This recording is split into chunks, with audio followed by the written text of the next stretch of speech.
경제라는 과목이 알다시피 이제 7급 공무원에서 9급 공무원과는 다르게 헌법이랑 경제학이 더 추가되죠. 그러니까 추가되는 과정에서 상당히 여러분이 부담스러워하는 과목 중에 하나임에 틀림없어. 근데 예전에 상당히 많은 데서, 그리고 제가 몇 년 전 데이터긴 하지만 뭐 바뀌지 않았을 거야 아마. 뭐냐면 이 고시저널이라든지 그지, 그리고 공무원저널 이런 데서 7급 공무원을 준비를 한 1년 정도 된 학생을 대상으로 설문조사를 했었어요. 그럼 그 학생은 중간에 그지 뭐 9급, 7급도 한번 시험을 봤을 테고 모의고사를 몇 차례 봤을 거 아니에요. 자, 7과목 중에서 물론 그죠, 그때 이제 영어도 우리가 시험을 보는 과목이었기 때문에 지금 이제 영어가 우리가 토익으로 이제 대체되는 과정에서 있지만 그전에는 그렇지 않았기 때문에, 그래서 7과목 중 가장 부담스럽고 가장 성적이 안 나오는 그지 그런 식의 과목이 뭐냐라는 설문이 있었어요. 근데 뭐가 나왔을 것 같아?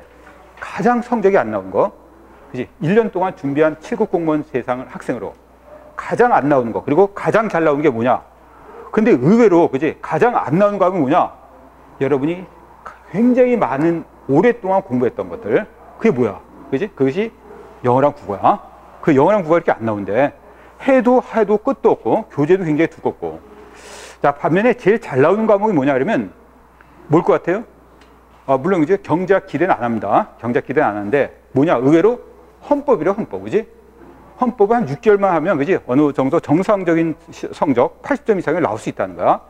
근데 경제학은 뭐 그 정도 아닙니다. 좀 더 해야 되겠지만, 자, 그 말은 뭐냐면 우리가 그 전에 여러분이 오랫동안 해왔던 그런 식의 과목, 그러니까 국어, 영어 이런 것들, 국사 같은 것들은 너무나 많은 그런 문제들이 알려졌고 너무나 문제가 많이 나오다 보니까 어떤 변별력을 잃어버리는 것에 대해서 역설적으로 그지 변별력을 갖도록 아주 희소한, 아주 희귀한 문제를 내는 거야.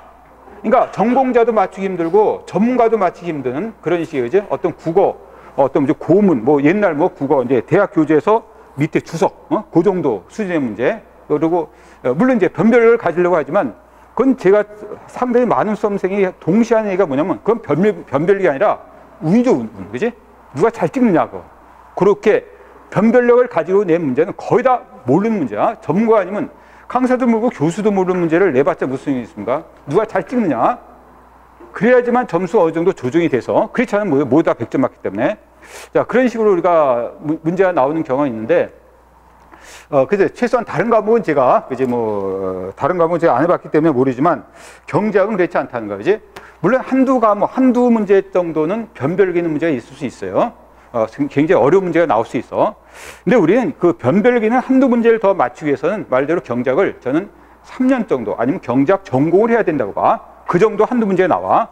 근데 우리는 천상 우리가 어떤 합격의 가능성이 보는 점수는 85점이고, 이제 85점이고 한두 문제를 놓치더라도 우리가 충분히 우리가 이 정도 하더라도 이 정도도 저는 과분하다 보거든요. 굉장히 충분한 내용이야. 이 내용도 그전에는 이 정병열 교수, 저도 뭐 개인적으로 잘 아는 사람인데, 그 전에 7급 공무원 처음 나왔을 때는 7급 공무원 그린 다음에 한 권이 나와서 한 권. 근데 이제 중간에 미시거시로 이렇게 나눠지더니 점차 두꺼워지는 거야. 자, 왜 그럴까요? 어쩌다 나오는 것들, 그런 문제들을, 그지? 내용을 이 안에 수록하기 시작하는 거야. 그러니까 지금 많은 공무원 그런 교재들이 두꺼워진 이유, 옛날에는 그렇게 두껍지 않았어요. 그 이유가 뭐냐? 어쩌다 그지 어느 시도에서 국가직도 아니야, 어느 시도에서 한 번 나왔던 문제들, 그런 문제들을 내 교재는 그게 없다 그러면은 그 교재가 나쁜 교재로 낙인찍힐 수 있잖아. 그러니까 그 다음 할 적에 이제 그걸 집어넣는 거야. 그러다 보니까 여태까지 10년 동안 한 번 정도 나올까 말까 하는 그런 내용들이 막 수록되는 거야.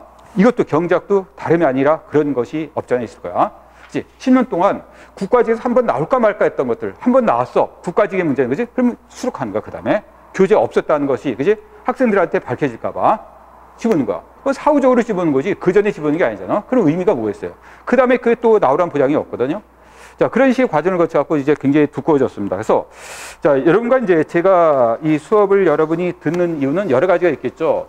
그 중에서 이제 가장 큰 이유는 뭐냐면 경제학 자체가 효율성을 논하는 학문이기 때문에 효율적으로 공부하기 위해서죠. 혼자 공부하면 이걸 공부하는 과정에서 여러분과 지금 한 달 동안에 이걸 끝날 겁니다. 끝낸다는 의미가 진도만 나가는 거지. 그지? 처음부터까지 하는 거죠. 이걸 다 상세히 볼 수는 없죠. 근데 여러분이 아마 혼자 이거 공부하려면 혼자 공부하면 6개월 동안 하더라도 이거 못 끝낼 거야. 그지? 6개월 동안 해도 못 끝낼 거야. 자, 그도 그럴 것이 뭐냐면 보통 우리가 대학 강의에서, 그지? 한 학기 할 때 미시, 그지? 한 학기 거시. 그런 식으로 우리가 강의를 해나가는 말이야. 그렇더라도 한 학기 동안 강의하더라도, 물론 학기는, 그지? 뭐 저도 이제 대학에 강의를 합니다만은 한 15주 정도 뿐이 강의를 안 하는데, 물론 그 와중에, 그지? 뭐 중간고사 있고 빼면 뭐 한 13주 정도 하는데, 자, 그렇게 치더라도, 그지? 우리가 그 내용에서 다 끝나지도 못하죠. 저도 이제 경제학과를 다니면서 이제 미시거시도 대학교 다녀봤지만, 미시 정도 하면요, 그지? 뒤에 가면 생산 요수 시장이 뒷분에 나오는데 그걸 공부한 적이 없어. 미시 강의할 때, 그지? 교수가 그거 하기 전에 한 학기가 끝나는 거야. 그래서 대학 강의를 듣더라도 이제 끝까지 다 마치지 못한단 말이야. 자, 그런 과목을 여러분, 그죠? 지금 거쳐가지고 지금 하루에 몇 시간씩 거의 5시간뿐이 안 돼. 5시간뿐이 안 되죠. 일주일에.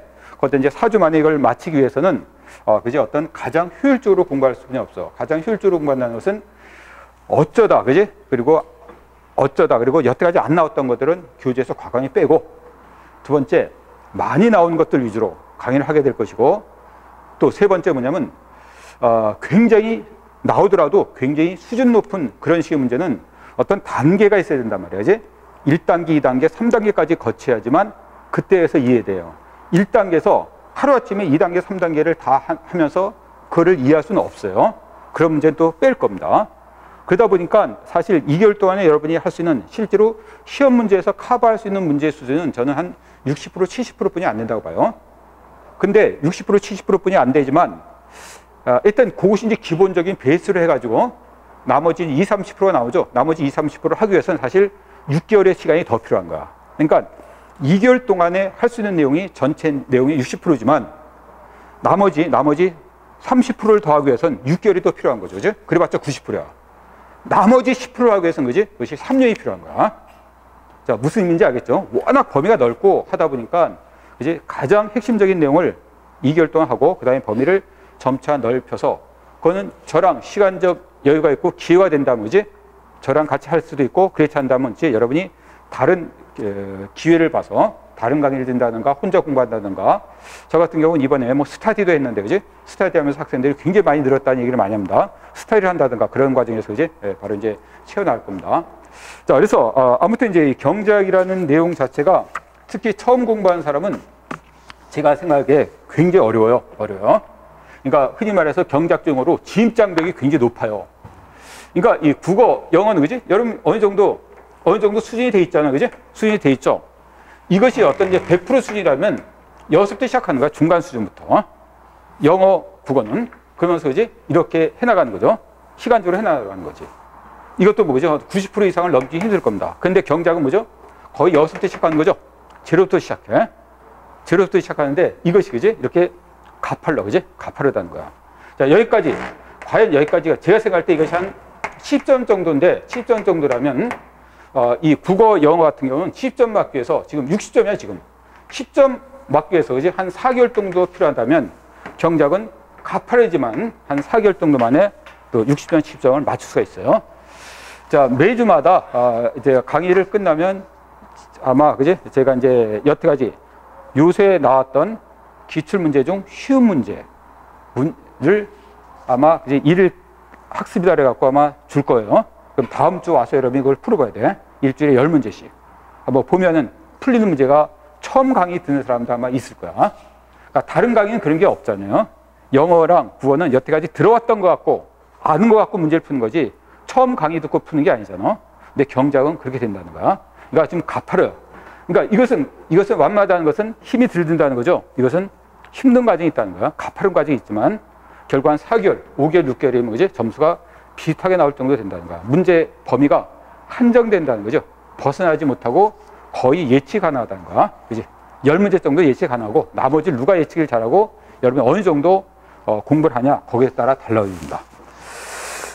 근데 또 두 가지 경제학의 또 특징 중에 하나가 뭐냐면 나머지 여러분이 보는 7과목 중 6과목 중 경제학은 다른 특징이 하나 있어요. 자, 다른 과목과 가장 큰 다른 경제학적 특징이 뭘 것 같아요? 여러분이 생각할 때. 예? 한번 생각해봐. 다른 과목, 6과목과 다른 가장 큰 특징이 경제학적 특징이 뭘 것 같아요? 자, 이게 뭐냐면, 다른 6과목은 문과적인 요소가 강한데, 이것은, 물론 경제학과는 문과에 있지만, 그지? 이과적인 요소가 가장 강한 과목 중에 하나가 경제학이야, 그지? 그래서 이제 경제학을 우리가 이거를 접근하는 방법이 우리가 보통 서술적 또 그래프, 수리적 이 세 가지 방법으로 접근하는데, 그래서 수리적 그래프라는 것이 상당한 이과적인, 그지? 수학적인 그런 식의 개념과 용어가 필요하다는 겁니다. 그래서 가끔 보면 이제 여러분은 뭐 이제 공무원 예전에는 공무원 할 적에 이과 학생들은 별로 없었고 거의 다 문과 학생이었어. 근데 요새는 이과 학생들도 많이 온단 말이야. 그러니까 이과 학생들은 이제 이 공무원에서 특히 경제학을 다른 과목보다는 더 쉽게 접근하는 특성이 있는데, 그 특성 중에 가장 큰 이유가 이제 어떤 이런 수학적인 내용 때문에 그렇습니다. 자, 그리고 여러분 이제 하다 보면 이제 하루만 하다 보면 이제 새로운 용어에 대한 그런 식의 어떤 익숙하지 못한 것 때문에 상당히 어려워할 수도 있고, 또한 수리적인 부분에서 가장 어렵게 만드는 것 중에 하나가 그지 지금 얘기하는 한계라는 개념과 탄력성이라는 개념이 나옵니다. 그걸 여러분이 굉장히 여러 가지 한계와 탄력성이 나오기 때문에 그걸 굉장히 어려워합니다. 그래서 먼저 여러분한테 이걸 나눠주고, 이거를 여러분과 2개월 동안 이거를 하나하나 뭐 2개월이라 할 것도 없어, 그지? 뭐 이 미시 같은 경우는 뭐 이번 주만 하더라도 그지 거의 다 커버를 해나가면서 하나하나 확인해 나갈 겁니다.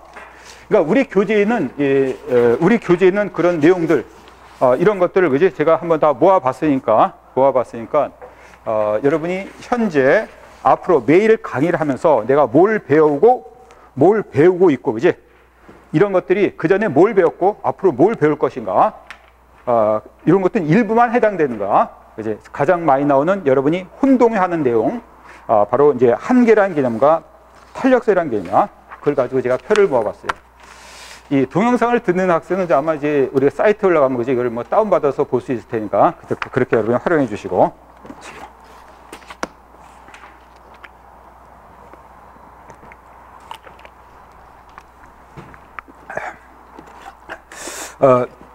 저도 그 전에 7급 합격생, 그지?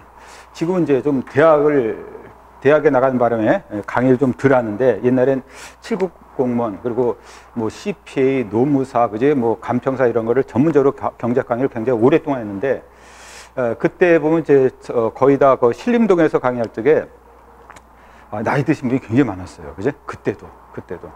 그때는 어떤 나이 제한이 있음에도, 지금 나이 제한이 없잖아. 그랬음에도 불구하고, 이제 그런 분들의 대부분의 특징이 뭐냐면, 어떤 회사를 다니다가, 어떤 고용의 불안정성이죠. 가장 큰 거에 고용의 불안정성이야. 그리고 업무 강도, 하다못해 LG 다니는 사람, LG 전자 다니는데 왜 나왔냐? 그렇게 부려먹는데, 이제 뭐 보통 집에 11시에 들어가 본 적도 없고, 그런 식으로 하소연하더라고. 그래서 크게 돈을 덜 벌어도 좋으니까, 그지? 좀 쉬면서 회사 다니고 싶다. 우리 생각하면, 지금 생각하면 이제 배지가 불렀죠. 속된 말로. 그런 자리라도 있으면 좋은데. 근데 그 당시 그런 사람들이 많았고, 두 번째는 뭐냐면, 그지? 어떤 고용의 불안정성. 뭐 20대 후반, 뭐 30대인데, 자기보다 몇 년 선배가, 그지? 그만두는 걸 많이 보고, 또 여학생 같은 경우도 많아, 그지? 뭐 결혼만 하면 그만두고, 그런 것에 대한 고용의 불안정성. 그런 것 때문에 조금 희생을 하더라도 공무원 준비를 하겠다라고 온 사람이 있습니다. 어떤 사람은 심지어 그죠? 어떤 회사를 다니다가 뭐 가정까지 있는데, 그지? 그만두고 나한테 1년간 시간을 달라 놓고 와서, 그지? 1년간 공부해서 7공무원을 합격하고 간, 그지? 애기 아빠도 봤어요. 그런 사람들은 이제 굉장히 많은 걸 포기하고 왔기 때문에 이따 말하는 어떤 경제학적 비용, 기회비용이 굉장히 큰 사람이거든요. 그렇게 어떤 그지? 일종의 뭐 배수의 진을 치고 온 거죠. 그럴수록 더 절실할수록 공부는 더 잘 되고 열심히 할 수 있을 거라는 거야. 제가 이런 얘기를 하는 이유는 뭐냐면, 여러분이 지금 처음 시작하신 분은, 그리고 경제학은 그전에 국공무원을 하다가 여기 온 사람들한테 경제학부터 시작해서 처음 7급 공무원을 처음 시작하신 분들은 이제 올해 말고 내년을 보면서 준비를 하셔야 됩니다. 올해는 시험은 바보돼. 그리고 항상 7급 공무원, 9급 공무원을 준비하는 과정에서 여러분 7급, 9급을 다 볼 수 있죠. 그지? 다 볼 수 있어. 다 볼 수 있는데 여러분이 생각할 때 뭐죠? 물론 7급이 더 경쟁률이 세고 더 어렵죠. 그리고 그만큼 들어갈수의 혜택이라든지 누리는, 그지? 어떤 만족감은 7급이 9급보다 훨씬 세. 그지?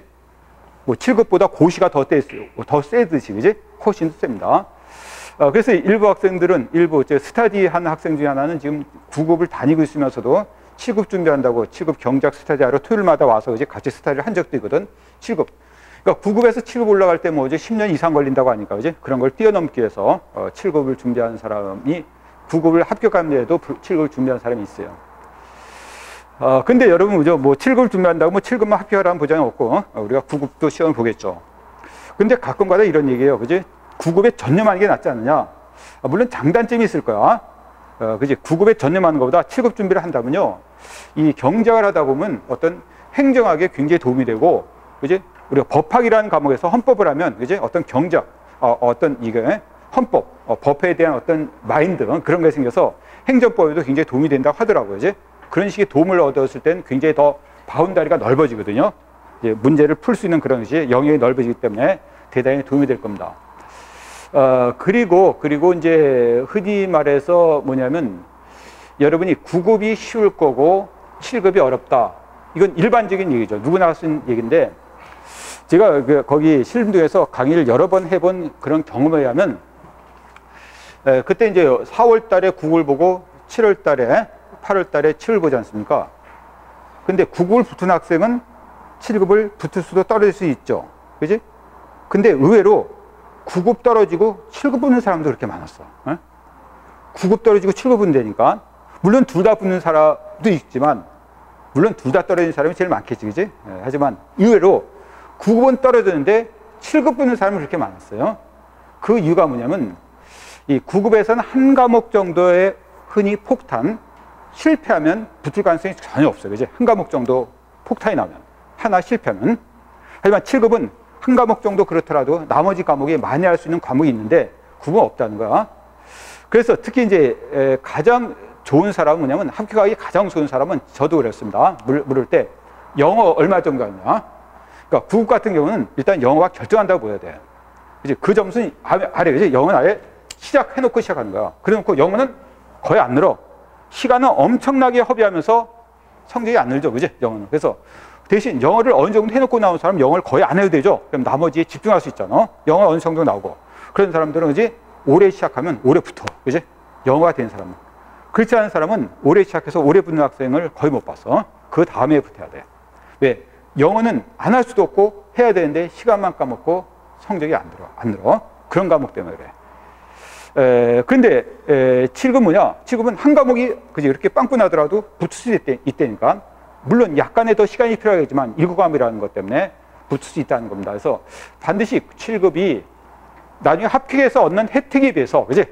7급이 굉장히 어렵고 9급은 쉽다라는 건 아니야. 사람들마다 다르다는 거야. 특히 지금처럼 이게 영어가, 그지? 공인 영어 체제로 바뀐 과정에서는 영어 공부 안 해도 된다면 7급이 유리한 학생도 아마 있을 거야, 그지? 영어 아무래도 9급 영어 적응하기 힘들다 그러면 7급 유리할 수 있다니까. 영어까지 합쳐서 9급은 5과목이고 영어 뺀 7급은 6과목이잖아, 그지? 근데 더 만만한 과목일 수 있잖아. 영어가 빠졌다는 면에서 그런 식에서 장단점이 있다는 겁니다. 자, 그렇다고 9급 못 볼 수 없는 건 아니고, 못 보는 거 아니잖아. 볼 수 있잖아. 대신 9급 공부한 사람은 7급 못 보죠. 그런 식의 어떤 여러분이 장점을 좀 누리고 힘도 많침, 그지? 대가는 분명히 있을 거라는 거야. 여러 가지로 대가를, 7급 공무원 준비라는 대가가 여러분한테, 그지? 좀 돌아가기 바랍니다.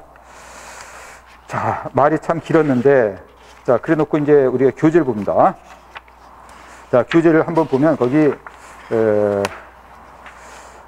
차례가 있죠.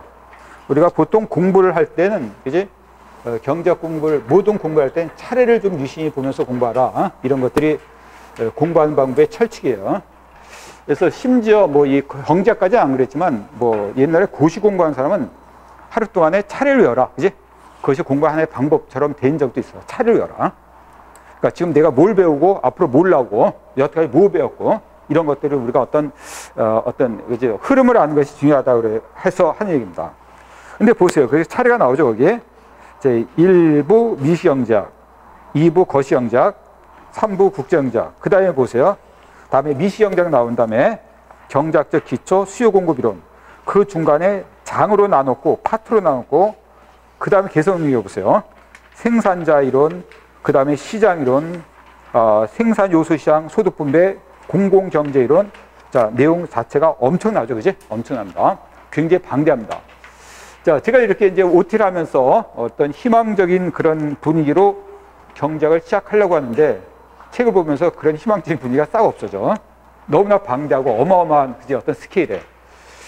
자, 그런데 물론 이제 여러분 이제 이 가장 큰 목적은 이제 7급 공무원을 공부해서 7급 공무원에 합격하는 목적이죠. 근데 저는 그렇게 생각해요. 여러분 이제 그런 목적에다가 플러스 여러분 평생 동안 저는 그렇게 생각하는데 제가 경작 전공을 해서가 아니라 어떤 경제학적 그런 체계라든지 흐름 또는 그런 식의 교육을 여러분이 한번 이런 식의 강의나마 이제 한번 받아보는 것은 앞으로 여러분이 세상 살아가는데 굉장히 도움이 될 것 같아. 이따도 한번 중간중간 얘기했지만 세계 거의 모든 문제에서 가장 중요한 문제 뭐냐? 한마디로 경제 문제야. 그지? 경제 문제에 여기에 자유로울 수 있는 모든 어떠한 문제도 없습니다. 여러분이 다 아닐 것 같은, 그지? 교육, 사회, 그지? 하다못해 정치, 문화, 이런 식의 문제도 다 보면 오죠? 그 저변에 모두 다 경제적 문제가 다 깔려 있는 거죠. 경제 문제 때문에 정치 문제 생기고, 그지? 그렇게 싸우고 치고받고 하는 거, 그지? 어떤 외교적인 문제, 그지? 어떤 이제 북한의 어떤 북핵 문제, 이것도 어떻게 보면 다 저변은 경제학 문제에서 비롯된 문제죠. 그러니까 여기 문제 누구도 자유할 수 없다. 그리고 시중에 나와보더라도 이제 물론 이제 이 서점에 어떤 코너가 있겠지만 제가 봤을 때는 제 눈에 보여서 그랬지. 거의 가장 많은 그런 식의, 그지? 책이 경제학 관련, 그것과 조금과 연관성이 있더라도 이런 서적이 제일 많다고 보면 돼. 거의 이런 식의 서적이 거의 다 아닐까 싶을 정도로. 그러니까 여러분 이제 경제학 상당히 따분하고 어렵고 힘든 그런 식의 과목으로 알고 있고, 물론 이것이 사실 수험 과목으로서의 경제학을 공부하면 상당히 따분하고 힘들고 어려운 거 맞아요. 그렇지 않고 좀 어떤 교양으로서 접근하면 훨씬 좋은데 그럴 처지가 아니죠. 시간은 정해져 있고 하다 보면 교양으로 접근할 처지가 아니기 때문에 상당히 따분할 수 있습니다. 하지만 좀 더 여러분이 좀 더 폭넓게 본다면 경제학 공부도 하면서 수험 준비를 하면서 그리고 세상 살아가는 여러 가지 나름대로 이치가 여기에 많이 숨겨져 있거든. 물론 그것이 경제학적이기 때문에 우리가 어떻게 보면 좀 더 야비하다 보다는 너무나, 그지? 계산적이고, 경제학, 우리가 일본 사람을 이코노믹 애니멀이라고 해갖고 별로 안 좋은, 경제학적 동물이라고 별로 안 좋게 취급하잖아. 경제학이란 말이 들어갔을 때 별로 안 좋게 취급하는 면도 있지만, 세상 살아가는 어떤 이치라는 측면에서, 그지? 여기 자유로울 사람은 없다는 겁니다. 자, 그래서 좀 더 폭넓게 우리가 마음을 좀 열고 준비한다면, 이제 좀 짜증스럽지 않을 거로 보여. 그런 의미를 한번 얘기해 보는 겁니다. 근데 항상 문제는, 그지? 이제 말하는 것과 이 책을 보는 것과는 좀 다르다는 거야. 책을 보는 순간 갑자기 여러 가지 경제학적 기호를 한번 볼까요? 경제학적 기호. 그래서 이 책은 굉장히 방대하고, 알다시피, 그리고 실제로 시험에 나오는 거, 안 나오는 것이 상당히 많이 지금 다르기 때문에, 그리고 혼자 공부한 것과 같이 공부한 것과의 어떤 가장 큰 이점은 아까도 얘기했죠? 안 나오고, 하지만 여러분 한번 읽어는 봐줘야 됩니다. 그런 것들은 과감히, 그지? 다 정리하고 핵심적인 내용만, 포인트만 잡아서 넘어갈 거야. 그런 과정에서 이게 너무나 안 한다라고 할 수도 있지만, 나중에 보면 시험 문제 보면 왜 제가 그걸 안 했고 이걸 왜 했고 라는 걸 아마 느낄 거예요. 실제로 시험 문제 한 회만 보더라도 왜 저게 필요 없다기보다는 안 했는지.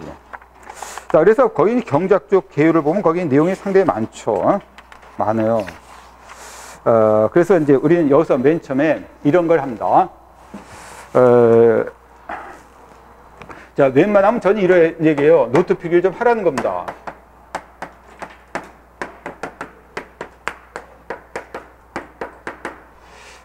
특히 경제학을 처음 공부하는 사람은요, 좀 힘들지만 노트 필기 좀 해놓으세요. 그럼 이것이 여러분이 나름대로 자기 서브 노트를 만들어가는 과정이 좀 있어야 돼.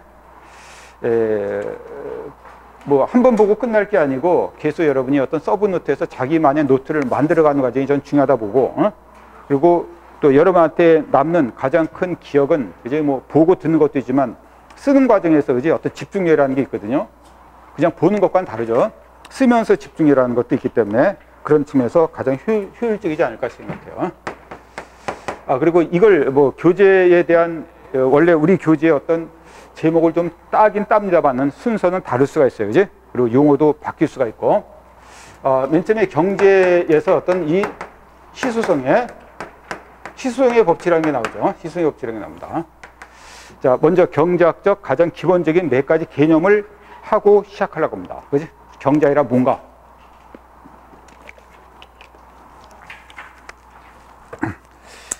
거기 나왔다시피 어떤 이 희소성의 법칙. 제가 원래 글씨가 좀 이런데 좀 이해해 주시고, 이게 안 고쳐지더라고. 대신 제가 얘기하면서 하니까 뭐 이해 못할 건 없을 겁니다. 희소의 법칙 때문에 이것이 경제 문제가 발생한다고 합니다. 경제 문제가 발생한다 그래요. 근데 희소의 법칙, 사실 이 용어는 저는 그전부터 많이 사용했던, 일상생활에서도 많이 사용하는데, 제가 뭐 경제학자로서 사용하는 게 아니라 여러분이 사실 많이 들어봤던 내용 중에 하나죠. 이것은 뭐냐면 어떤 인간의 어떤 욕망. 그러니까 인간의 욕망이라는 것이 어떤 경제학적 욕망을 말합니다. 이것이 어떤 경제학적 자원. 경제학적 자원보다 상대적으로, 이것이 절대성이 아니라 상대적으로 많은 거야. 이것이 희소의 법칙이죠. 그러니까 우리가 갖고 싶어 하는 그런 식의 어떤 소비라든지 만들고 싶어 하는 물건이 무한히 많은데, 그를 채워줄 경제적 자원은 제한되어 있죠. 거기서 발생하는 것이 희소의 법칙이고, 그것이 바로 경제 문제를 발생했습니다. 근데 경제 문제는 굉장히 많은 문제가 있죠. 그죠? 굉장히 많은 문제가 있어요. 경제에서 거기 어떤 세 가지 문제를 제시하는데, 우리 교재에서 보다시피 거기 이제 세 가지 경제 문제가 있죠. 자, 이런 희소의 법칙으로 인해서 거기 보면 우리가 7페이지 보면 어떤 재화를 얼만큼 생산할 것이며, 어떻게 생산할 것이고, 누굴 위해 생산할 것인가, 이렇게 세 가지 어떤 문제가 발생한다는 건데, 이거 말고도 무궁무진한 문제가 있을 겁니다. 근데 이 문제를 해결하기 위해서 우리는 이거를 선택을 해야 됩니다. 선택을 해야 돼. 자, 그러니까 희소성의 법칙 때문에 선택을 해야죠. 이걸 모두 다 만족시킬 수 없잖아. 그지? 나무는 제한되는데 나무 갖고 우리가 만들 수 있는 걸 모두 만들 수 없단 말이야. 그 중에서 우리가 선택을 해야 됐을 때 뭘 만들 것인가. 근데 이 선택에는 반드시 어떤 대가를 지불해야 됩니다. 그 대가가 우리는 이거를 기회비용이라고 하죠. 기회비용입니다. 응? 그래서 말이야, 우리가 이 경제학에 대한 정의는 뭐 경제학자마다 하나씩 내려져 있다라고 할 정도로 경제학 정의가 굉장히 많은데, 여기서 이제 어떤 경제학자들이 누구도 그지? 우리가 거부할 수 없는 그런 경제학의 정의 중에 하나가 뭐냐? 경제학에는 한마디로 선택학문이라고 합니다. 선택학문. 자, 우리는 태어나서 죽을 때까지, 그리고 아침에 일어나서 잠잘 때까지 계속 끊임없는 선택을 해야죠. 선택을 해야 됩니다. 그 선택은 어떻게 하죠? 우리가 이것이 어떤 효율적인 선택을 해야 돼요. 그지? 효율성을 있는 선택을 해야 돼. 그러니까 효율성을 선택하는 것이 이어보면 어떤 이런 희소성을 갖고 있는 내용 때문에 그렇죠. 무궁무진하다면 우리가 막 낭비해도 되잖아. 하지만 어떤 희소한 이런 자원을 우리가 분배되는 과정, 선택되는 과정에서 그렇기 때문에 어떻게 우리가 효율적인 선택을 해야 됩니다. 효율적인 선택일 때는 우리가 비용이 그지? 가장 낮은 비용을 갖는 선택을 해야죠. 그 비용이 우리가 이걸 바로를 경제학적 비용입니다. 경제학적 비용이라고 합니다. 그러니까 여러분이 알고 있는 비용은, 여러분이 흔히 말해서 여러분 비용은 회계학적 비용을 알고 있어. 경제학적 비용은 좀 다릅니다. 그래서 우리가 여기서 봤을 때 다음 같은 거. 자, 이런 내용이 이제 어떤 경제학에서 기본적인 개념인데, 그래서 우리는 상당히 많은 시간을, 그리고 나중에 다시 이 내용을 갖고 다시 공부합니다. 기회비용이란 이렇게 합니다. 어떤 선택에 대해서 포기한 것 중 가장 가치 있는 거. 가장 가치 있는 것. 자, 이것이 어떤 기회비용의 정의야. 그리고 우리는 앞으로 경제학적 비용은 이거로 생각하는 겁니다. 자, 나중에 보면 알겠지만 이 기회비용 갖고도 문제가 나와주기 시작해. 그래서 제가 생각할 때 여기서 말이죠. 요 파트 1, 지금 1파트 있죠. 이 경제학적 계획에서 문제가 나와줄 것은 이 기회비용뿐이 없어. 기회비용에 관한 문제뿐이 나올 게 없단 말이야. 근데 기회비용이 어떤 선택에 대해서 포기한 것 중 가장 가치 있는 것이다. 자, 말은 쉬울 것 같지만 이거 갖고 문제가 여러 번 나왔고, 그지? 근데 잘 틀려. 굉장히 잘 틀려. 저는 그지? 지금은 안 하지만 옛날에 네이버에서 지신 활동을 한 3년 했어. 3년 정도 했어. 그래서 질문 받은 게 뭐 1000개 정도 되나? 근데 채택률이 제가 99.8%가 돼. 그러니까 거의 채택이 됐다는 거죠. 99.8%. 여러 가지 답이 올라올 거 아니야. 99.8%가 채택이 됐. 그래서 내가 그때 그게 나중에 힘들고 시간 없어 그만뒀는데 그때 내가 수준이 지존인가 영문까지 갔었어. 이제 네이버 그 지식인 있잖아. 답변해 주는 과정에서. 근데 지금도 보면 쪽지가 막 올라와. 그지? 뭐 이것 좀 해주시오 교수님, 해주시오 교수님 이렇게 많이 올라오는데 내가 왜 이럴까 하냐? 그 중에 굉장히 많은 것이 기회병에 대한 그런 식의 질문이 많이 올라와. 왜 거기 나름대로 공부했다는 사람이 그 밑에 댓글 달 거 아니야. 그지? 그게 틀린 댓글을 그렇게 많이 봤어. 그러니까 나름대로 공부를 한 사람도 기회병에 대해서 모르고 있다는 거. 지금 기회병을 공부했으니까 댓글 단 거 아니야. 그지? 그래서 제가 다시 교정을 해줘서 이제 댓글을 달거든요. 자, 그 정도로 답변을 해주거든요. 그죠? 그 정도로 기회병이라는 것은 여러분이 어느 정도 공부한 사람도 자꾸만 혼동되고 잃어버리는 내용 중에 하나인데 경제학적 병이다. 자, 포기한 것 중 가장 가치 있는 것이죠. 그지? 그러면 실제로 내가 선택할 수 있는 것 중 가장 가치 있는 것일까? 그 질문만 할게요. 자, 내가 포기한 것 중 가장 가치 있는 거랑 선택할 수 있는 것 중 가장 가치 있는 건 틀리죠. 그지? 선택한 것 중 가장 가치 있는 건 뭐야? 내가 선택한 거야. 그지? 포기한 것 중 가장 가치 있는 거니까 한마디로 이것은 선택할 수 있는 차선, 두 번째 거야. 두 번째. 그지? 이걸 내가 포기한 거잖아. 알겠어요? 자, 이렇게 경제학적은 이것만 보더라도 쉽지 않은. 그리고 우리 아까도 얘기했죠. 여러분 이 기회비용적인 이런 식의 걸 얘기해서 효율성을 논할 때 기회비용은 반드시 쫓아오게 돼서 효율적이다, 기회비용이다. 자, 여러분 지금 현재 이 7급 공무원 수험 준비를 하죠.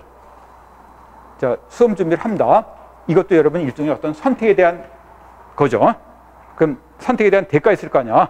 그지? 그게 기회비용이야. 그럼 여러분 현재 7급 수험 준비, 앞으로 이런 문제가 나와. 어떤 회사 다니다 그만뒀다. 기회비용이 얼마냐, 뭐 이런 식으로. 그럼 여러분 현재 7급 공무원 수험 준비 하자도 이거에 대한 기회비용이 우리가 어떤 경제학적으로 아니면 비용적으로 한번 계산해 볼까요? 뭐가 있을까? 돈의 계산은 일단 얼마인지 모르더라도 어떤 항목으로 한번 해봐. 자, 여러분 7급 공무원 수험 준비를 위한 기회비용 뭐가 있어요? 예? 예? 뭐 얘기해봐. 뭐가 있어? 예? 뭐가 있어? 예? 학원비, 그지? 가장 큰 거 학원비죠. 이 학원비. 이제 여러분 이걸 선택하다 쓴 걸 다른 데 쓸 수 있었죠. 그지? 학원비. 또 뭐가 있어? 예? 뭐가 있어요? 시간? 시간. 근데 이 시간이 좀 애매하거든. 시간도 맞아. 그러니까 여러분 사실 인생의 시간은 제한되어 있죠.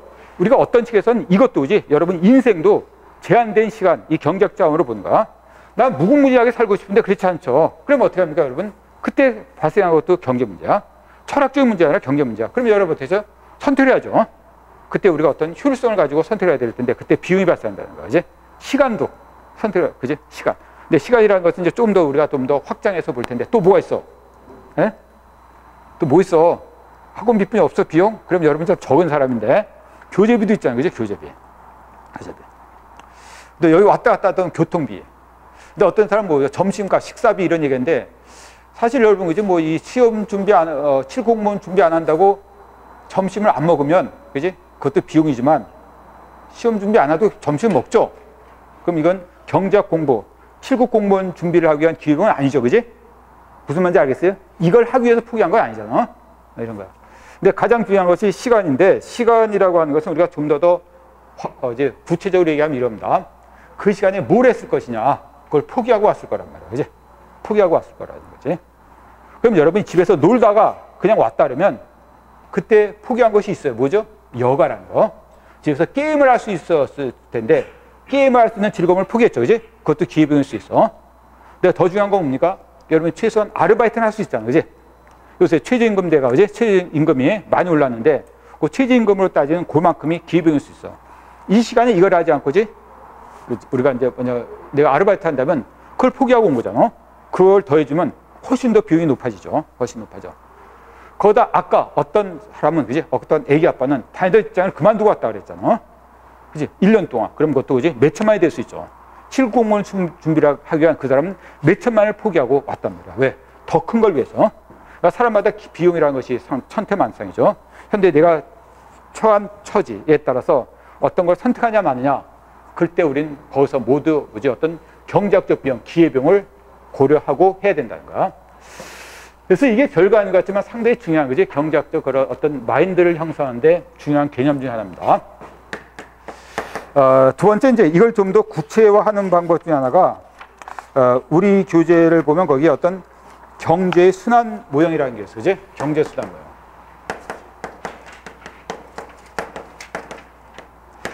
전 이게 이 몇 개를 가지고 이 경제학적 개념을 한번 다 설명하려고 합니다. 이 가계라는 경제주체가 있죠, 가계. 소비자가 있고, 여기 기업이라는 경제주체가 있어요. 이것이 생산자입니다, 생산자. 우리가 보통 경제 주체라고 했을 때 우리가 세 가지, 가계, 기업, 그리고 정부를 듣습니다. 근데 가계와 기업은 두 개의 시장에서 만나죠. 하나는 생산물 시장, 생산물 시장에서 만나고, 또 하나는 생산 요소 시장에서 만납니다. 요소 시장에서 만나요. 이렇게. 생산물 시장과 생산 요소 시장에서 만납니다. 자, 그때 우리가 얘기하는 것이 제가 생산 요소라는 걸 얘기하려고 그랬는데, 이제 생산 요소. 우리가 생산물은 어떤 재화죠, 재화. 생산 요소는 뭐냐? 그러니까 여기서 우리가 체계를 본다면 기업은 생산 요소 시장에서 이거를 갖다가 생산물을 공급하는 거죠. 물건 만듭니다. 가게는 생산물 시장에서 물건을 갖다 쓰죠. 이걸 수요라 하죠, 수요. 그러면서 생산 시장에다가 생산 요소를 공급합니다. 우리가 생산 요소라는 것은 한마디로 기업이 물건을 만드는 어떤 원료로서 사용하는 것으로서 보통 우리가 노동, 자본, 토지라고 하죠. 노동, 자본, 토지입니다. 노동, 자본. 이게 바로 3대 생산 요소야. 3대 생산 요소. 그래서 이런 식의 어떤 체계가 우리가 들어가는데, 그때 우리가 이 기업이 노동, 자본, 토지를 가지고 어떻게 해요? 어떤 효율적으로, 이제 이것도 무궁무진하지 않잖아. 이런 것도 제한돼 있죠. 그래서 거기서 경제 문제가 발생하는 거야. 그래서 아까 선택에 과연 그거 갖고 뭘 만들 것이고, 얼만큼 만들 것이고, 누굴 만들 것인가, 이런 것이 모두 다 선택되는 과정이 있는 거죠. 선택되는 과정이 있는 겁니다. 이걸 모두 선택하는 과정, 이 과정에서 모두 비용이 발생하는 것이고, 그것이 효율적인 그런 식의 내용을 필요한 겁니다. 그러니까 이 안에 모두 다 어떤 효율성이 이 안에 다 녹아 있는 거죠. 이 안에 바로 희소성의 법칙도 들어가 있는 거고, 이제 기회비용도 들어가 있는 겁니다. 이런 체계를. 그래서 우리는 앞으로 미시에서 본다는 것은 일단 경제학적 기본적인 걸 배운 다음에 이 가계를 연구하는 이론을 배웁니다. 우리가를 소비자 이론이라고, 소비자 이론. 다음에 기업을 연구하는 이론을 배워. 그죠? 우리가를 생산자 이론을 합니다. 다음에 가계와 기업이 생산물 시장에 만나죠. 그죠? 이걸 바로 시장 이론이라고 그러고, 그 다음에 생산 요소 시장 이론을 배웁니다. 그러니까 우리가 기본적인 개념을 배운 다음에 이게 하나하나 배워나가는 거. 이렇게 배워나가는 겁니다. 세 번째, 우리가 좀 확장해서, 우리 교재는 없지만 저는 한번 이거를 경제학에서 이걸 한번 얘기하고 싶은데, 어떤 경제, 뭐 학문이라고 하기도, 학문 이전에 어떤 이 경제적인 면에서 어떤 기준이 되는, 어떤 경제적 면에서 어떤 기준이 되는 두 요소가 있어요. 경제적 면에서 기준이 되는 두 요소다. 요소라기보다는 이렇게 합시다.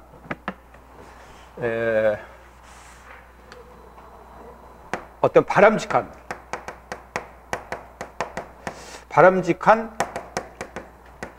경제 상태를 판단하는 기준, 제가 한번 이게 붙여본 건데 뭐 똑같은 의미일 겁니다. 또 바람직한 경제 상태를 판단하는 기준, 어떤 상태가 바람직한가 바람직하지 않은가, 그 이면은 처음에 그것이 효율성이라는 게 있습니다. 효율성. 그지, 어떤 효율적인 면에서 효율성. 우리가 이걸 어떤 합리성이라도 하는데, 합리성. 이 효율성이라는 것과 두 번째는 이것이 공평성이라는 게 있어요. 공평성. 자, 이 두 문제는 사실 영화 숙제 같은 거고, 우리가 이게 딱 요구성 우리가 딱 부러진 그런 식의 결론이 있습니다는 한번 볼까요? 자, 효율성이라는 건 뭐냐면 아까 이런 데서 문제되는 거죠, 이제.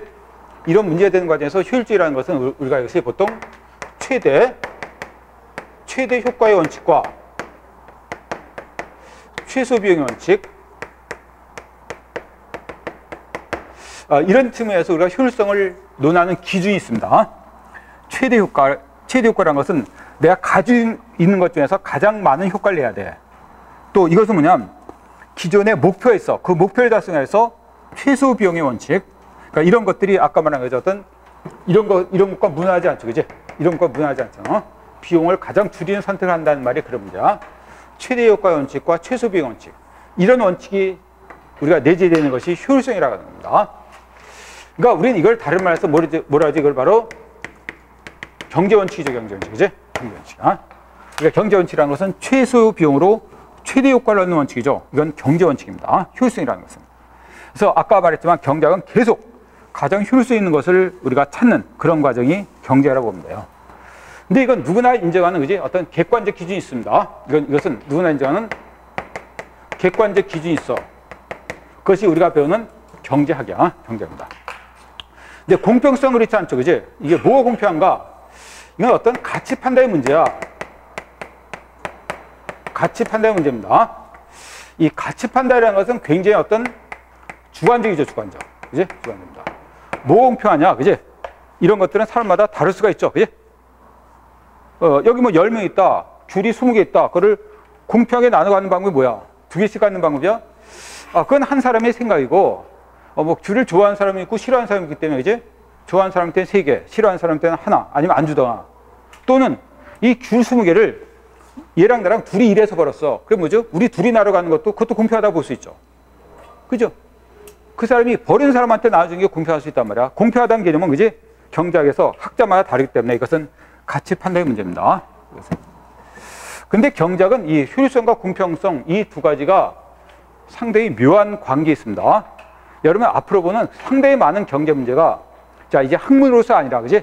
우리가 일상생활로 들어가서 우리가 어떤 칼럼이나 그지? 신문, 칼럼, 책, 그지? 어떤 TV를 보는 과정에서 사람들의 어떤 대담 같은 데 보면 이 두 가지가 상당히 충돌하면서 그지? 우리가 대담하는 경우를 많이 봅니다. 뭐냐면 이 효율성과 공평성이라는 것은 이건 서로 이렇게 합니다. 서로 상호 보완적이면서도 그지? 서로 일종의 대체적인 형성을 동시에 갖고 있어요. 그러니까 흔히 말해서 효율성이라는 건 이런 얘기하죠. 이런 얘기합니다. 이 면에서 그지? 파이를 키우라는 거죠. 이제 우리가 많은 어떤 나라적인 측면에서 파이를 키우자. 그래야지 나눠 먹을 게 있다는 거야. 근데 공평성은 뭐냐? 파이를 키워놨더니지 있는 사람만 다 갖고 가지 나한테 오지 않더라. 그걸 파이 키워서 뭐냐? 뭐죠? 똑같이 공평하게 나눠가는 게 중요하다. 이런 문제야. 알겠어요? 어떤 게 중요하냐? 그건 그 시대가 안고 있는 영원한 숙제면서 그리고 어느 시대든지 이 두 가지가 서로 상호 보완적이면서 대응 관계에 있다는 거야. 그러니까 일단 우리가 좋게 말하면 일단 효율성 측면에서 만들어 놓아야지 나눠 가질 게 있다고 하는 거고, 이제 얘 만들어 놨자 나눠 가질 게 없었기 때문에 필요 없다는 거죠. 일단 상호 보완적인 측면은 만들어 놔야지 서로 공평하게 나눠 가질 게 있잖아. 만들어 놓지도 않으면 뭐지? 나눠 갈 게 없잖아. 그런 측면이야. 근데 공평성 측면에서 뭡니까? 말은 뭐냐면 공평하게 나눠준다는 보장이 있어야지 더 열심히 일할 윤이 있어서 더 파이도 키울 수 있다는 거죠. 내가 아무리 열심히 일해왔다 나한테 돌아오는 것이 없다면 일에 대한 능력이 안 올려줘. 이제 능력이 안 올린다는 거야. 그래서 공평하다는 거, 여러 가지 측면에서 공평하다는 거. 내가 열심히 일한 대가가 온다. 그럼 열심히 하겠죠. 그럼 이것도 달성될 수 있다는 거야. 서로 상호 보완적인 것 같지만 여기다 치수하다 보면 이것이 저해될 수 있고 여기 치수하다 보면 여기 저해될 수 있어요. 그지?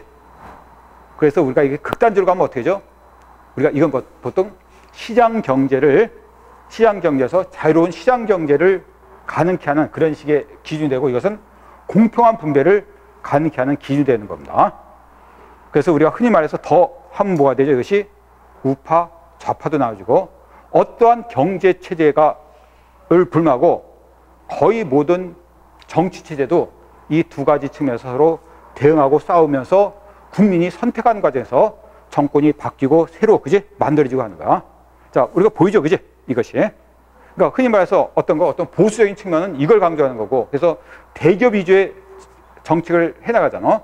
서민 위주의 정책, 그리고 우리가 흔히 말해서 진보적인 세력은 이걸 위주로 경제 정책을 쌓아가는 거야.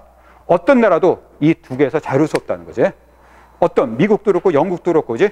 뭐 독일도 그렇고 다 프랑스도 그렇고 한번 대비해봐. 우리나라도 그렇고 저 두 가지의 영원한 어떤 조화, 그리고 한쪽으로 치우쳤을 때 발생하는 문제를 정권이 바뀌면서 다른 쪽으로 국민이 선택하는 거야. 그러니까 이런 것들이 경제 문제에서 굉장히 중요하고, 그리고 이런 것들은 우리가 주관적이랬잖아요. 주관적이기 때문에 우리가 끝나지 않는 문제고 앞으로 계속 여러분이 유심히 봐둘 문제 중에 하나야. 자, 네 번째 경제 문제의 귀착. 자, 이런 거 우리 모두 책에 조금 있지만 제가 다시 체계적으로 정리하는 겁니다. 경제 문제의 마지막 귀착. 자, 귀착은 뭘까? 어떤 결론. 우리가 결국 이제 경제 문제는 뭐를 논하고 뭐를 결론낼 것이냐. 저는 두 가지라고 봅니다. 저는 이것이 뭐냐면 이것이 일종의 최적화라는 게 나옵니다. 최적화는 뭐냐면 한마디로 경제 주체가 가게가 있죠, 가게. 그리고 기업이 있죠. 최적화라는 것은 이것을 여서 효율성, 합리성 있죠. 효율성, 합리성을 추구한 결론을 최적화라고 보면 돼.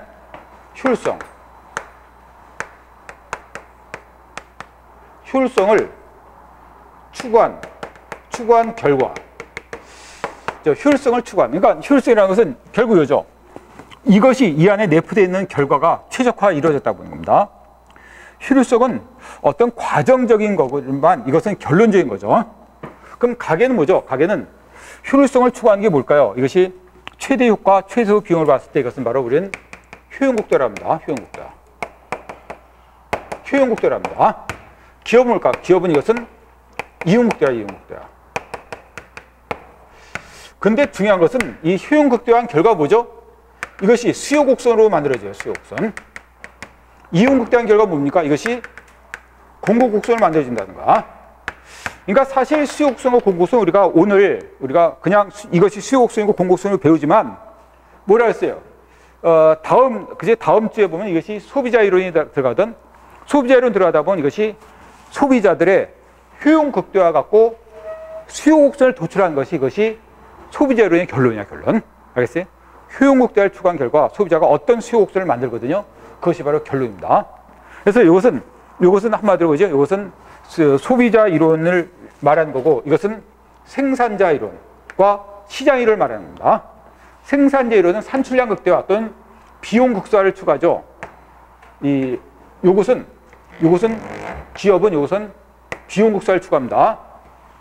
이용 극대화는 시장에서 추구하는 거야. 그러니까 이건 효용 극대화, 산출량 극대화지만 이용 극대화는 여기서 만들어집니다. 이게 서로 대칭적이지 않다는 거. 가끔 그것이 문제 나오는데 뭐 지금 금방 다 구할 문제는 아니기 때문에. 자, 아무튼 우리는 가게의 수요곡선을 만드는 과정이 소비자 이론. 자, 공곡선 만드는 이론이 그것이 생산자와 그리고 시장 이론으로서, 그지? 이렇게 되면 거의 시장의 미시경제의 절반이 끝나는 거야. 자, 두 번째, 그 다음에 균형입니다. 균형. 그러니까 균형이라는 것은 한마디로 최적화가 시장에서 실현되는 걸 말하는 건데, 그건 그냥 제가 붙인 이제 의미야, 의미. 균형의 의미는 뭐냐면 균형은 뭐냐면 어떤 힘의 균형, 이런 것처럼 어떤 외부의 충격이 없는 한,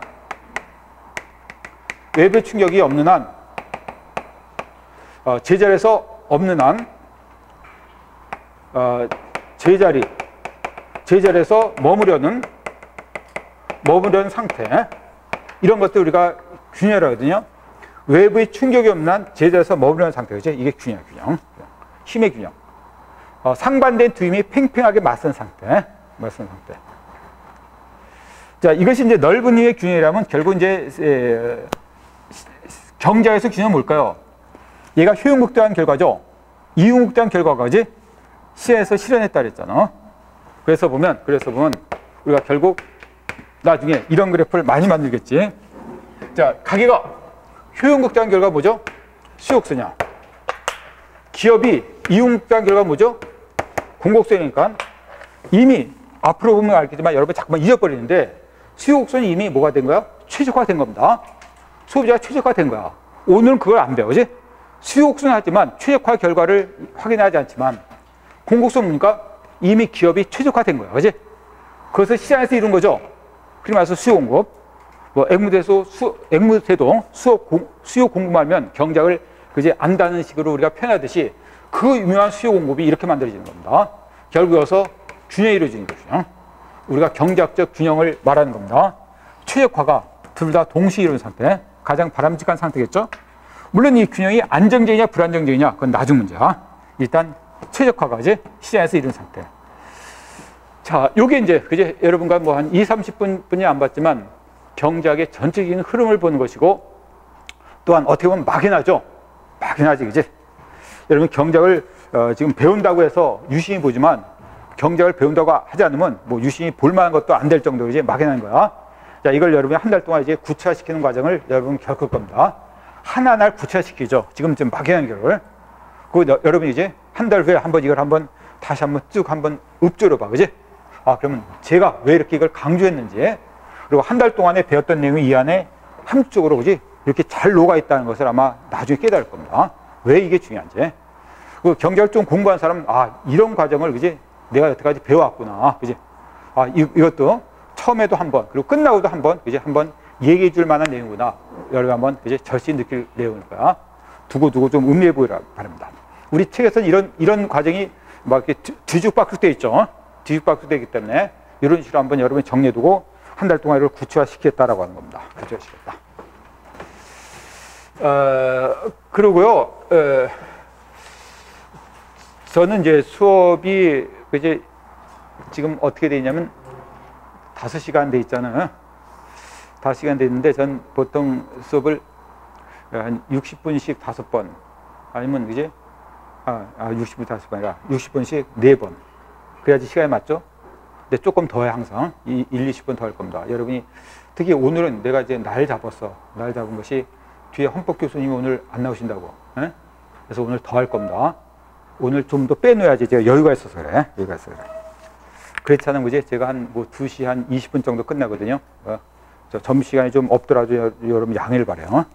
20분이 이제 쌓이고 나면 한 달이면 얼마? 한 달이면 그지 80분이고 2달이면 얼마? 160분이면 그지 그것도 무시하지 못하잖아. 엄청난 양을 나갈 수 있단 말이야. 그래서 다음에 뭘 할 거냐? 그지? 다음에 뭘 할 거냐면 자 기술적인 경제 수학을 할 거야. 자, 우리 교재 없어요. 우리 교재 없습니다. 아까 말했죠. 경제학에서는 이 접근 방식이 3가지 접근 방식으로 들어간다고. 하나는 그지? 설명으로 나가지. 서술적. 또 하나는 그림으로 말하는 거지. 그림으로 말하는 거. 또 하나는 우리가 수리적 방법이야. 그래서 이 경작이 뭐 이렇게 되기까지는 그 전부터 경작이 이러지 않았죠. 뭐 아담 스미스 시절에 그지 우리가 이 국부로는 이런 식의 경작이 아니야. 근데 중간에 그지 어떤 효용학파, 한계효용학파라든지 또 마샬이라는 경제학자에 의해서 미시 경작이 이렇게 이제 수리적인 내용으로 다 판가름됐어. 그지 이런 식으로 체계를 잡혀서 뭐 이게 가장 바람직하다는 거 아니죠. 뭐 이걸 부정하는 경제학자도 많지만 우리가 배우는 7급 공무원은 이제 이 경제학에서 범위가 나오기 때문에 안 할 수가 없어요. 그래서 아주 기초적인 경제 수학을 할 텐데, 그러니까 기초적인 경제 수학은 이제 어떤 여러분이 일단 그래프를 읽을 수 있어야죠. 그지? 그래프가 많이 나오니까. 두 번째, 가장 중요한 것은 미분 개념이에요. 미분. 가장 중요한 건 미분입니다. 자, 미분 안 배운 사람 있어요? 솔직히 보세요. 다 배웠어요? 이제 안 배운 사람이 미분이 왜 안 배운 사람이 나오냐? 중간에 우리나라 문과에서 교재에서 수학 교육과 과정상 미분이 없어진 애가 한 5년 있어요. 그지? 중간에. 그때 낀 문과 학생이야. 그럼 그다음부터 미분을 배운 적도 없어요? 전혀 몰라요? 그 다음 이제 이 경영학회에서 어떻게 미분도 안 배운 그런 수험생을 경제학부에 들어보느냐 항의가 있어갖고 몇 년 뒤에 4년 됐나? 그 다음부터 문과에 다시 미분이 들어갔어. 물론 이과는 계속 있었지만 미분 배웠죠. 이제 미분 배웠다는 것은 이제 뭐 별로 안 됐다는 거고, 안 배웠다는 것은 어느 정도 됐다는 거야, 그지? 어느 정도 됐다는 거야. 아예, 그지? 아예 이과면 항상 배웠을 때고. 근데 미분 별거 아니에요. 원래 이 미분까지 우리가 다 하면 굉장히 복잡한 과정을 겪지만 꼭 필요한, 경제에서 꼭 필요한 경제학적 내용을 할 겁니다. 근데 이 미분을 안 할 수가 없어요. 근데 뭐 그지? 기본적인 원리만 보면 별거 아니기 때문에 뭐 어렵게 볼 필요 없어. 이 상당히 많은 부분이 그지? 미분과 관련된 거야. 그래서 여기 보면 여기서 한계라는 게 참 개, 이제 한계. 이것도 모두 미분과 관련된 거야, 그지? 그리고 이 탄력성도 이것도 미분과 관련된 내용입니다. 이것도 다. 이것 그래서 한계랑 탄력성이, 자, 경제에서 한계와 탄력성이 굉장히 중요한 부분인데 이거 전부 다 미분과 관련된 부분이기 때문에 이제 안 할 수가 없습니다. 먼저 경제 기술인 경제 수학에서 뭘 보냐면 이제 일단 우리가 이 변화분과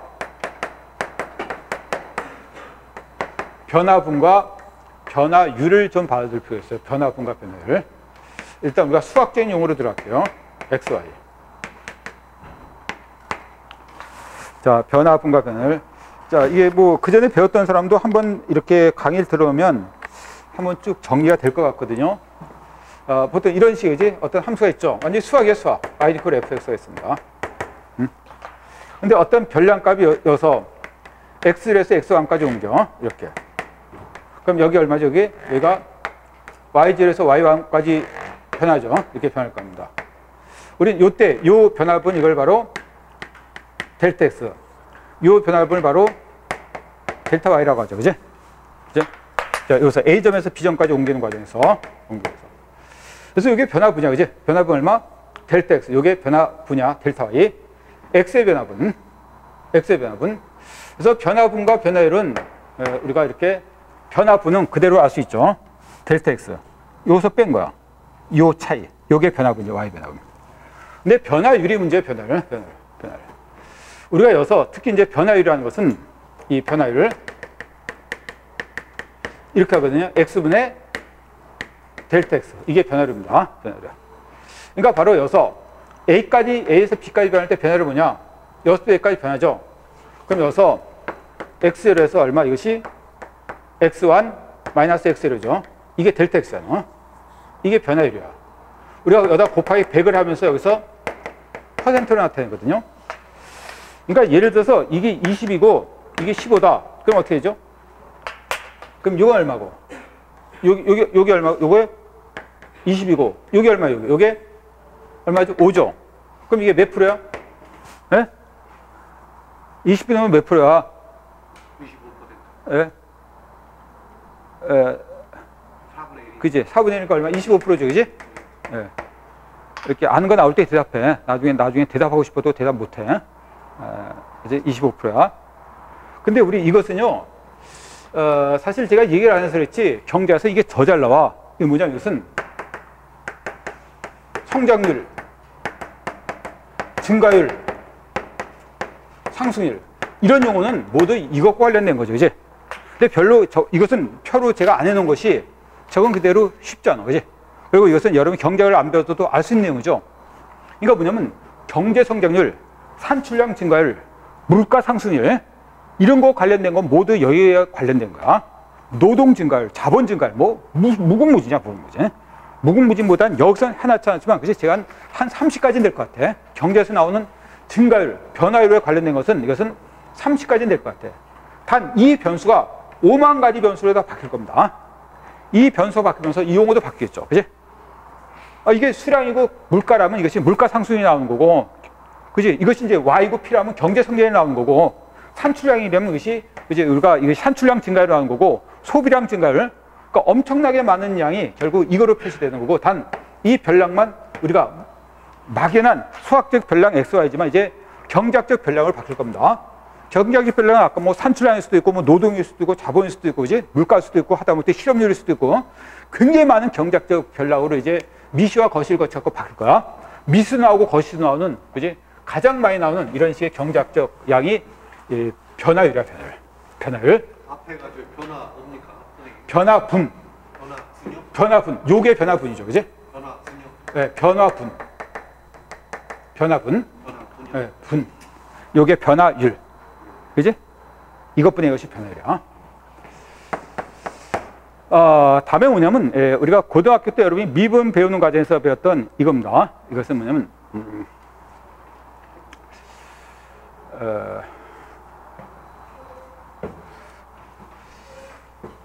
우리가 이제 여기서 이제 이 순간 변화율을 보는데, 순간 변화를 봅니다. 순간 변화. 이 순간 변화를 보기 전에 먼저 이것이 델타 X는 델타 Y라는 거다. 뭐죠? 이것은 변화분분의 변화분이죠. 변화분의 변화분. 이 순간 변화율 말고 먼저 여러분이 고등학교 때 배울 것은 이것은 평균 변화율로 배웠을 거야. 평균 변화율부터 하겠네요. 평균. 이게 바로 평균 변화율입니다. 델타 X는 델타 Y야. 응? 평균 변화율. 그러니까 이거 뭡니까? 이것뿐이 이거죠. 이것뿐이 이거야. 그러니까 이것은 바로 x1 마이너스 x1분의 y 마이너스 y0죠. 이것이 바로 수학에서 말하는 평균 변화율입니다. 평균 변화율. 근데 이 평균 변화율의 기하학적 의미는 뭘까? 기하학적. 이걸 그림으로 나타내면 뭐가 되죠? 누가 한번 얘기해 볼래요? 기하학적 의미. 기울기. 그렇죠. 기울기. 정확히 말하면 두 점을 지나는 직선을 그립니다. 그죠? 우리 이 두 점을 지나는 직선의 기울기를 말할 때 이것분의 이걸 얘기해야 되는 거죠. 이제 한마디로 이것의 탄젠트 세타분이잖아. 이 기울기, 이 각. 이 탄젠트 세타분이 기울기야. 그래서 이것은 두 점을 지나는 직선의 기울기로 표시되는 거야. 근데 우린 이거를 이제 경제에서 뭐죠? 이걸 바로 마지날. 이거를 한계라는 것을 읽기 시작합니다. 알겠어요? 이것은 마지날, 이걸 한계라는 이름으로 읽기 시작해. 평균 변화율. 마지날 한계라는 이름으로 읽기 시작하는 겁니다. 그죠? 그래서 이거 수학에서 여러분이 이거 평균 변화율을 배웠던 것이 두 점을 지난 직선의 기울기인데 이것이 마지날 한계로서 경제에서는 사용되고 있어요. 근데 이것이 세 번째, 이것이 순간 변화율로 또한 발전되죠. 순간 변화율.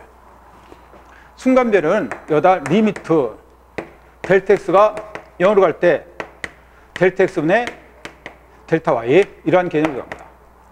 델타 X가 0으로 갈 때 델타 X분의 델타 Y 이것이 순간 변화예요. 순간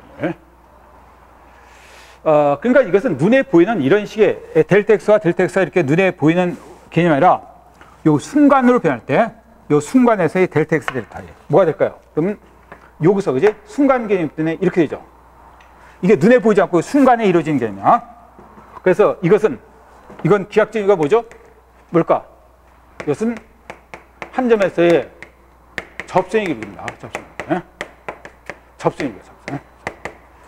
근데 경제에서는 이 수학에서는 이걸 달리 보는데 경제에서 이걸 같이 봐. 같이.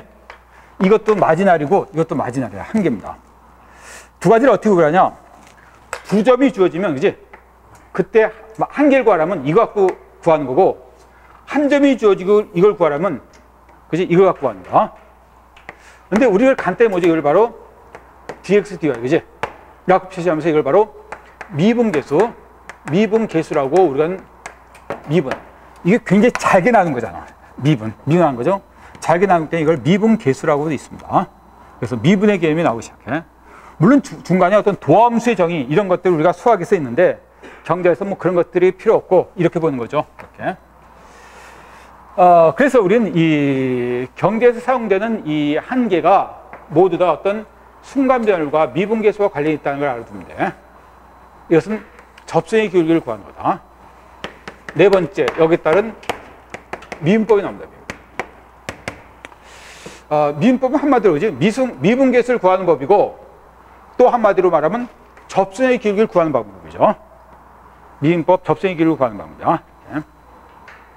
그러니까 미분법은 이거 갖고 만들어진 개념인데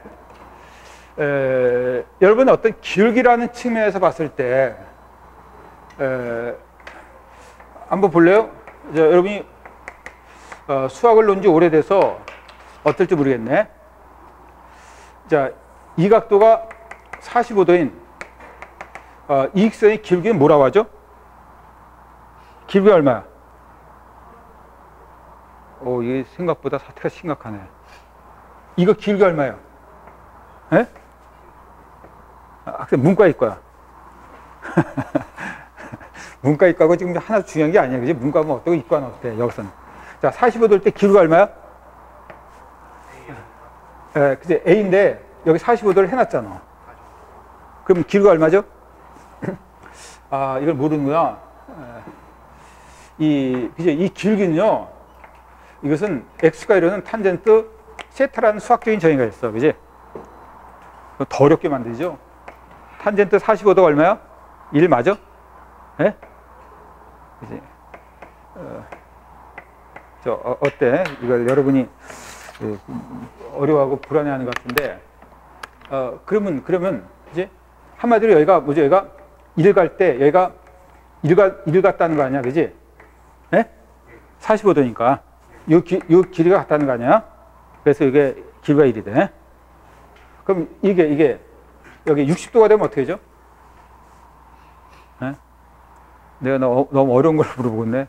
탄젠트 60도가 얼마야? 예? 예? 탄젠트 60도가 얼마야? 루트 3, 그지? 루트 3.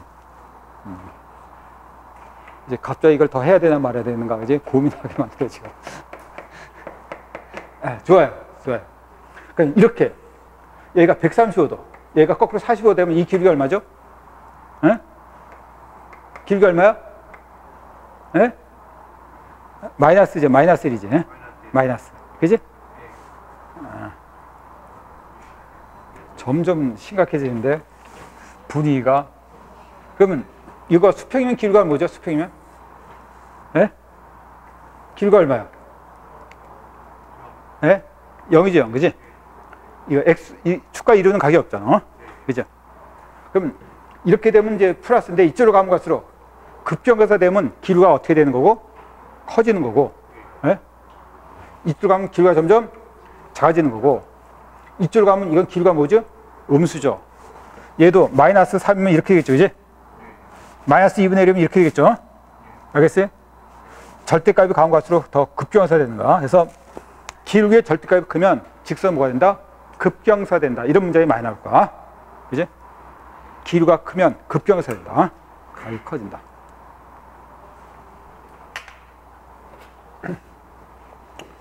그러니까 미분법은 여기서 말했지만, 그지?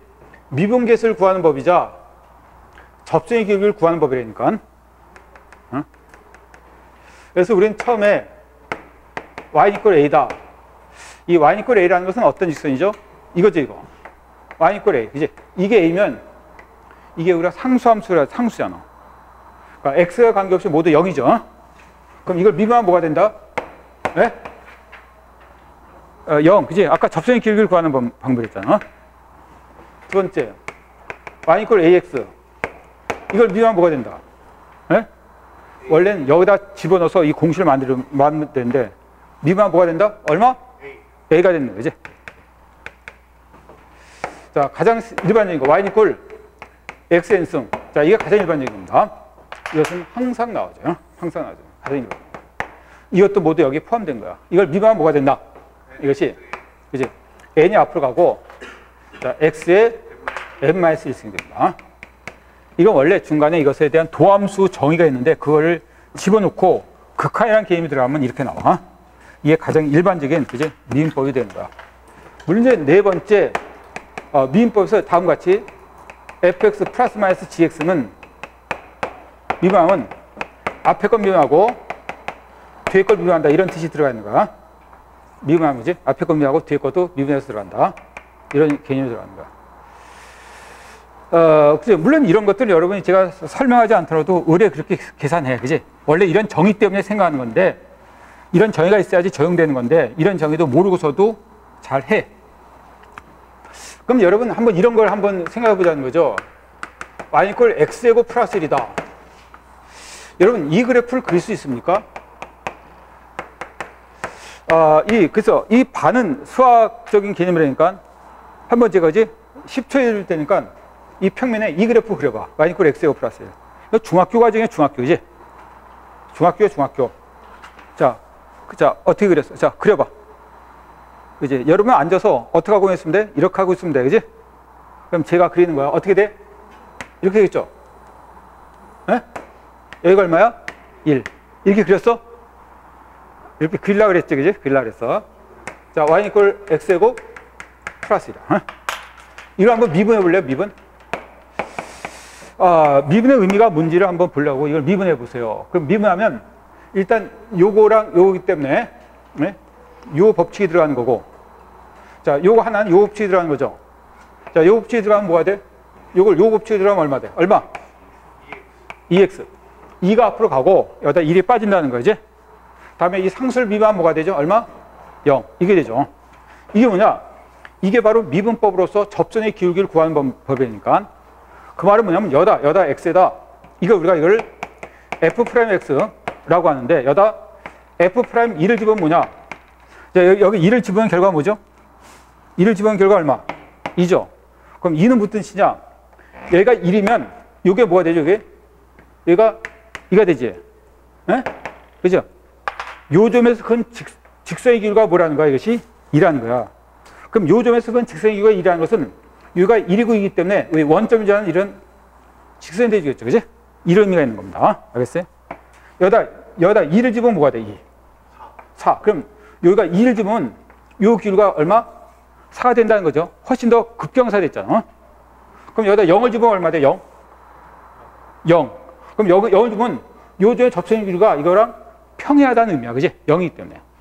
그럼 여기다 마이너스를 집으면 얼마죠? 마이너스. 그러니까 마이너스를 집으면 요 기울기가 얼마다? 요 기울기가 요것도 마이너스 2라는 의미야. 알겠어요? 자, 미분한 값에다 숫자를 집으면 이것이 그 점에 대한 접선의 기울기를 나타내는 것이다. 여러분, 이거만 알면 되는 거야, 이거만.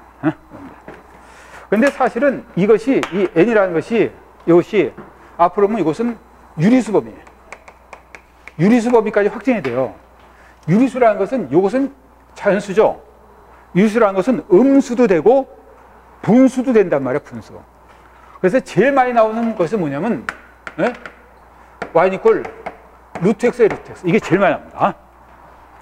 이것은 x의 몇 승이죠? 몇 승이야? 예? 2분의 1승이죠. 그럼 이거 미분하면 뭐가 될까? 앞으로 제일 많이 나와. 미분하면 뭐가 돼? 이게 앞으로 나오죠. 그지? 그럼 2분의 1에 x에 얼마? 여기다 1이 빠지잖아. 그럼 2분의 1에다가 마이너스 1이 되는 거죠. 그지? 예? 1이 빠진다니까 앞으로 나간 다음에 그럼 2분의 1에 x의 몇 승이야? 마이너스 2분의 1승이 됩니까? 예? 이건 수학적으로 고치면 뭐가 되죠? 이 음지수라는 건 수학적으로 뭐죠? 예? 자, x의 마이너스 1승은 뭐야? 예? 역수죠, 역수지. 그러니까 이건 뭐가 돼? 예? 2루트 x분의 1이 되죠. 그지? 이게 음지수고 분수가 들어간단 말이야. 요 그래프 볼 수 있죠? 여기에 무리함수인데 요거 갖고 집어넣으면 그 점에서의 접선의 기울기가 나옵니다. 우리가 앞으로 나왔을 때 제일 많이 나오는 미분법은 이걸 사용하는 미분법이야. 알겠어요? 이거. 그것도 이거랑, 그지? 확장된 법이라는 겁니다. 자, 그래서 보면 우리가 여기 했던, 우리가 앞으로 배웠던 한계 변화라는 것이 모두 다 이거죠. 이거. 이 개념 갖고 나오는 거예요. 굉장히 많은 한계가 이렇게 나오고 있잖아. 자, 10분간 쉬었다가 이제 계속 할게요.